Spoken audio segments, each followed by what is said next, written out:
අපි අද කතා කරන්න හදන්නේ බෝට් රයිඩ්ස් ගැන. එක මේ නෝෆොක් බ්‍රෝඩ්ස් වල අපේ පළවෙනි බෝට් රයිඩ් එක ඇත්තටම මේකෙදී අපි දැනගන්න ඕන පොඩි ටර්ම්ස් ටිකක් තියෙනවා. බෝට් එකේ සයිඩ්ස් අපි කතා කරනකොට අපි මෙම බෝට් එක ඉස්සරහට බැලුවාම ඉස්සරහා බලන් ඉන්නකොට මේ ඉස්සරහට අපි කියන්නේ බෝ සයිඩ් එක කියලා. පිටිපස්සට අපි කියන්නේ ස්ටර්න් සයිඩ් එක කියලා. ලෙෆ්ට් රයිට් කියන එක අපි එච්චරම කතා කරන දෙයක් නෙවෙයි. මොකද කවුරු හරි කෙනෙක් පිටිපස්ස බලාගෙන රිවර්ස් කරනකොට ලෙෆ්ට් රයිට් කිව්වහම පටලවෙන්න පුළුවන් නිසා මේකේ පැති දෙක අපි නම් කරන්නේ මේ පැත්තට අපි කියනවා ස්ටාර්බෝඩ් සයිඩ් එක, මේ පැත්තට අපි කියනවා පෝට් සයිඩ් එක. ඔව් ඒක මතක තියාගන්න පුළුවන් අපිට PQRS වගේ බැලුවතින් ඉස්සරහ බලහම පෝට් සයිඩ්, ස්ටාර්බෝඩ් සයිඩ්. එම තමයි සයිඩ් එක කියන්නේ. එයාට පුළුවන් වෙලාවට ෆෝවර්ඩ් මේකේ තියෙනවා ඇක්සලරේටර් එකක්. අපි ෆෝවර්ඩ් අපිට පුළුවන් දැන් මෙහෙම නියුට්‍රල් එක අපිට පුළුවන් ෆෝවර්ඩ් එකට දැම්මහම ඒ ෆෝවර්ඩ් මොමන්ටම් එකෙන් ඉස්සරහට යන්න පුළුවන්. අපිට බ්‍රේක් කියලා දෙයක් නැහැ. අපි කරන්නේ එතකොට රිවර්ස් එකට දාලා පොඩ්ඩක් රිවර්ස් එක දාලා ඒ වගේ මේ ත්‍රස්ට් එක රිවර්ස් කර ගන්න පුළුවන්. එතකොට අපිට මේකේ මොමන්ටම් එක පිටිපස්සට නැත්තම් ඒක අඩු කර ගන්න පුළුවන්. රයිට්. මේක යන ස්පීඩ් එක අපිට පුළුවන් මේ කොච්චර දුරට ඔබනවද කියන අනුව එන්ජින් එක ස්පීඩ් අප් වෙනවා. මේකේ යන්න පුළුවන් ස්පීඩ් ලිමිට් එකක් තියෙනවා. ගොඩක් වෙලාවට 3 to 6 miles per hour තමයි ගොඩක් වෙලාවට. හුඟක් තැන් වල තියෙන්නේ 5 miles per hour වගේ ස්පීඩ් එකක්. බැලුවාම ඉස්සරහා තියෙනවා 6 miles per hour කියලා ගහලා.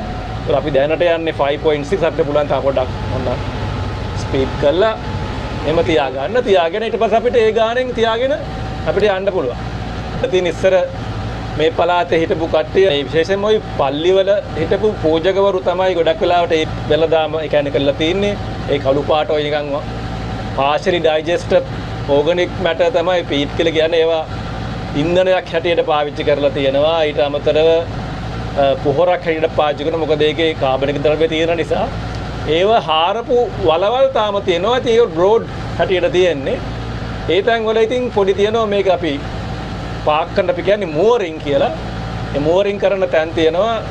ෆ්‍රී මෝරින් තැන් තියෙනවා. ඒ වගේම අපිට පේ කරලා පොඩි ගාණක් ගෙවලා හරි ලස්සනයි. ඉතින් මේක දෙපැත්තේ තියෙනවා يعني ගස් කොළන් එහෙම තියෙනවා. වින් මිල්ස් තියෙනවා. වැඩිපුර අපි බලන්න ගියත් වින් මිල්ස්.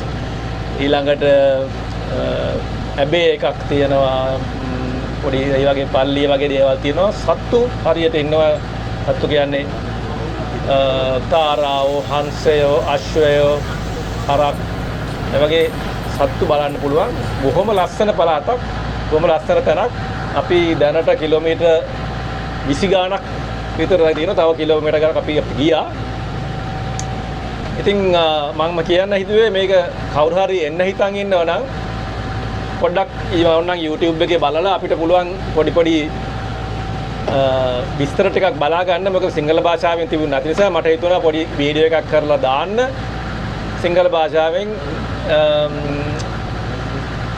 ලංකාවේ කවුරු හරි පියනව නම් බෝට් එක පදින් හිතන් ඉන්නව නම් කොහොමද මේක කරන්න කියලා. ඊළඟට අනිත් එක තමයි මේක මුව කරගන්න එක. ඒකෙදී වැදගත්ම දේ තමයි අපි අනවශ්‍ය විදියට ස්පීඩ් එක තියාගත්තොත් අපිට ඒක හැන්ඩල් කරන්න අමාරුයි.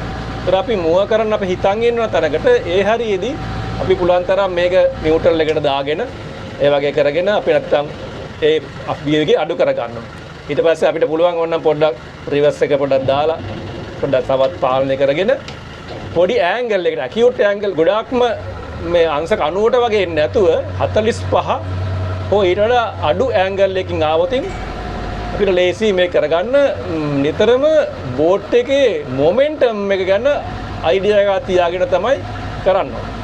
ඒතර ඒ ළඟටම ආවහම පුළුවන් තරම්ම අඩු වේගයකින් ආවොතින් අපිට හැන්ඩල් කරගන්න ලේසි. හුඟක් වෙලාවට කවුරු හරි ඒ මුව කරන තැන් වල කවුරු හරි කෙනෙක් ඉන්නවා. සමහර අපි දැන් ඊයේ ඉඳන් අපි මුව කරපු සමහර තැන් වල කෙනෙක් හිටියා. සමහර තැන් වල කවුරුවත් නැහැ. අපිම කවුරු හරි ටක් ගාලා බැහැලා ලං වෙලා ඒ ලනුට් එක ඇදලා දාලා ඒ ටික එහෙම කරගන්න. ඉතින් හොඳ අත්දැකීමක්. අපි යාළුවෝ තුන්දෙනා සෙට් කළා. හොඳ අත්දැකීමක් අපි ඇත්තටම ගත්තේ මේ නෝෆෝක් බ්‍රෝඩ්ස් වල බෝට්ටු පදලා අපි දවස් 3ක් ෆන් එකේ ඩ්‍රෝන්ස් යවනවා බෝට්ටු පදිනවා ෆන් එකේ හිටියා. අපි කවුරුහරි කැමති නම් ඒගොල්ලන්ට උදව්වක් වෙන්න කිව්වට මම මේ වීඩියෝ එක කරේ. එහෙනම් අපි නැවත හම්බ වෙමු තවත් වීඩියෝ එකකින්.